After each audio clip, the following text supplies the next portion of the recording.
The hype is real, y'all. Final Destination Bloodlines is the best horror sequel with the tagline of Bloodlines, but also it might just be the very best Final Destination movie we've ever seen. And that has to do with the directors, Zach Lipovsky and Adam Stein, coming off as true blue dyed-in-the-wool fans of this franchise. It felt like they understood what fans love about these movies and about the Final Destination formula, but also what about this series may have become exhaustive and just like something that we go along with because we have to in order to get the carnage and insane sequences that we love the franchise for. They found a way to make everything feel fresh and new, and it all starts with the first step of our template or of our formula, which is, of course, the premonition scene. We know with these movies that you have to go into a situation that is going to explore like a universal fear, and then that someone's going to see briefly into the future and then save a bunch of people from their death, only for death then to come for them. Also, the thing that they tried to escape, the catastrophe, it's still going to unfold. So it's a bit like you saw all the dominoes fall down, get reset, and then fall down again. With Final Destination Bloodlines, not so much. And that right away, they're subverting our expectations. And so, one, it was really cool to see them break from formula by not putting it in modern day. No, the premonition takes place 50 to 60 years ago. And I never knew I'd want to see a period piece Final Destination movie. But now I know I'm very open to that idea. But two, once this person sees into the future and you have this really intense, really awesome opening sequence, then once crisis is avoided for maybe a couple people, I don't want to spoil anything, they don't just knock down the dominoes in the way that you're ready for them to do. No, we just jump forward in time and get going and pick up with the family of this main person who saw into the future. So the story of this grandma who's coming back to try to save her family once death tries to finally even the scales, that is something new that we've never seen before. And immediately we are departing from the formula that we know and we love. But it also tells us, wait. Maybe those things that I don't necessarily love, those things I feel like I just have to go along with in this franchise, maybe I won't have to do that anymore. It also sets up situations where even things you are okay with, maybe they feel like you know what's going to happen. You're like, this is fun, and I know next it's going to, oh, it didn't do that. Oh shit, am I feeling suspense and tension in a Final Destination movie? That hasn't happened since I saw the first one. Now, to revert back to that premonition scene, I don't want to give anything away about the mechanics of it. I just want to say it's really, really, really good. And it is a great hook for this movie. And you have to have one of those if you're going to have a good Final Destination movie. And I don't know if this is as good as the log truck sequence of Final Destination 2, but it is up there in the pantheon of great premonitions. This might be the second best, and it has to do so much with the setting, with the live music that this band is playing as they do Shout, which is an all-time bop, but really so much of it has to do for me with this smart, quick-paced, sharp editing that just felt like it puts you in the shoes of the characters that are in this catastrophe, because it's just bop, bop, bop, bop, bop, and it felt a little bit like a heart racing or a mind racing to try to come up with a way to escape the predicament. And so I really liked that, and that it made me kind of feel for things. And then once the oh shit, holy calamity, scream insanity broke out, it broke out, y'all, to where there was times where I was laughing in this opening sequence, and there's other times where I was like, God damn!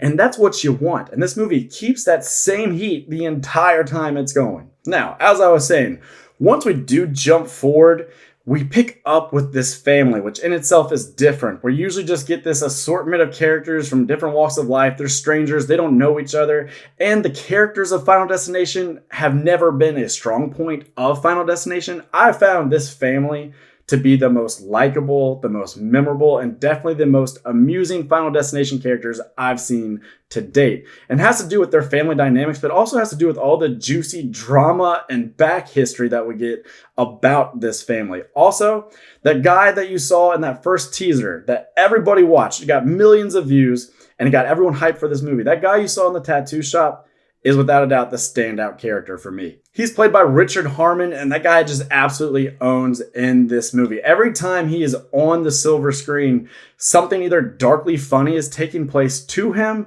around him, or because of him. And he's a part of some just really gross, gory sequences that are fucking awesome. He and this character named Bobby share a few moments in the hospital. They're just absolutely goated. Some of the best stuff you're going to ever see in a Final Destination movie, but either before Bloodlines or after Bloodlines. Everybody in my auditorium auditorium was laughing in certain moments. People were turning their heads. People were shaking each other. It's the highlight of the film, what goes down in some of these hospital moments. And I don't want to give anything away, but if you think you know how this character's story goes, if you think you know the way his ending is, I promise you this, brother, you don't know shit. And that's one of the ways that they have subverted expectations. And it all started with the marketing when they showed us that death in the tattoo shop. I don't want to tell you what changes about that. I don't want to tell you what changes about his death or if he dies or any of that. I just want you to know that if you think you know, you don't know. But you need to know. You need to know. You need to see what happens with this character and a few others. They brought the tension. They brought the Rube Goldberg goodness. They brought a good few fake outs that were fucking funny as all get out. And so these directors, boy, do they understand the canvas on which they are painting. And even the little missteps, it's like Bob Ross. So there are no mistakes, just happy little accidents that involve people getting maimed, disemboweled, decapitated, exploded. Final Destination stuff. It's great. And then the last major ingredient that ingratiated this movie to me was the final send-off to Tony Todd, our Candyman, or in this series, our Harbinger of Doom. Now, usually that role, it feels just like something we have to do, and it just feels like a trope. Here, they allow Tony Todd to be way more human than he's ever been in the series. They gave him way more dialogue. They gave him way more face time, and they allowed his final words to us as fans to be a very kind of almost touching, sincere speech about life and about being grateful for your time and acceptance. And it was really lovely. And Tony Todd is a revered, lovely man. I've never heard anyone say a negative word about this guy. Anytime you go to forums online and you have people talking about who are the best, who are the worst people to meet at horror conventions, everybody has a kind word to say about Tony Todd. Everybody I've ever seen talk about working with him, whether it be someone on the crew, whether it be a director, whether it be a castmate, everybody loved Tony Todd, and he gave us horror fans so much. So I'm so appreciative to this writer of the script and to this director team for giving him his flowers and letting him have a moment, because he was clearly sick. You can see it in his physique in this movie.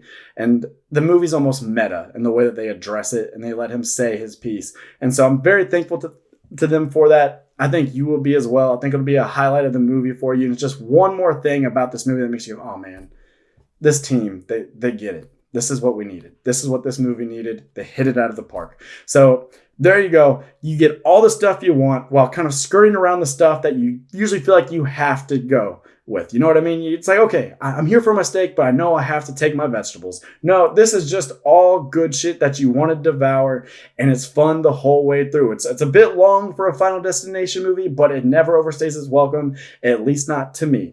So I'm going to go and give it a 4 out of 5. It is my favorite Final Destination movie. I think it needs to be seen in theaters. If you were on the fence, you didn't know if you should spend the money, this one is worth the money. Go with some friends. Go with a loved one. You're going to have a good time. You're going to make some memories.